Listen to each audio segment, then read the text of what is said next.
Well, hi folks. I've just put a tweet out and I thought maybe it would be a good idea to share this by video. Just an idea, and my comment in the tweet was that we should perhaps look at the world through different colored glasses. And this is what I wrote: the NASDAQ, the bullish perspective. We try not to look through the same tinted glasses. This is what the view looks like with the rose-colored glasses, in other words, the bullish spectacles.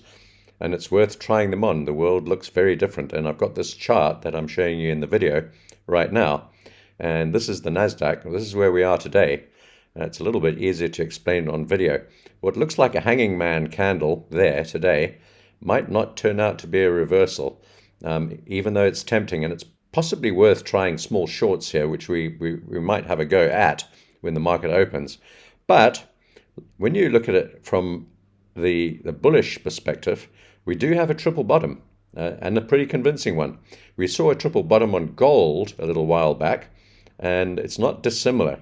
And I'll just remind you of what happened on gold, just going back about, I don't know, a number of weeks ago, or months rather. This was actually in October. There's the triple bottom on gold, and everyone was rather bearish on gold at that point, having sort of shown quite a lot of weakness. And a bit of a rally, a pullback, another rally, and then this is kind of where we were on gold, and that's where we are on compared to where we are on NASDAQ right now, in about this sort of area, probably on this candle right here. And that candle right there, bear in mind, on gold was at the 100-day moving average, and if we go back to the NASDAQ, we're at the 200-day moving average. So not very dissimilar in many ways. There's the 200-day moving average. There's the triple bottom. There's the third rally in this move. And you know what happened to gold? Well, gold, if you compare it to this chart, gold ended up, well, somewhere near the top of the chart. Really, in NASDAQ terms, that would be at last year's highs.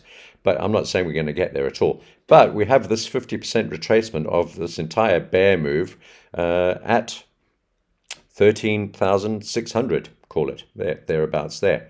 Could it be that we're heading all the way back up to 13.5, 13.6, and maybe even 14.4? Remember, these bear market rallies can be vicious, they can be dramatic. There's a lot of optimism in the market. We're seeing earnings coming out. We're seeing earnings misses. We're seeing projections and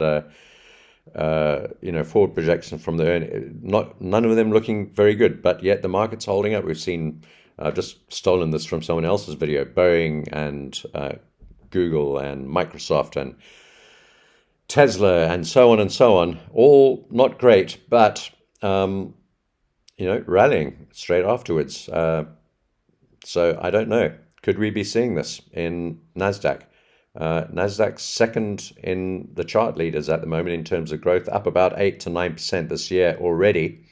Could we see another 8 to 9% up to 13.5? I don't know. We'll have to see. But my point is here, don't look at this market with the bear glasses on all the time. The bull glasses are pretty convincing. Whether you're a bull or a bear, you have to consider both sides. I'm kind of bearish on the market still. I think there's a lot of pain ahead in 2023. But looking at this chart, I have to be cautious, and even a little bit more than cautious about saying that we're heading lower. We might head a lot higher first. Good luck. Take care.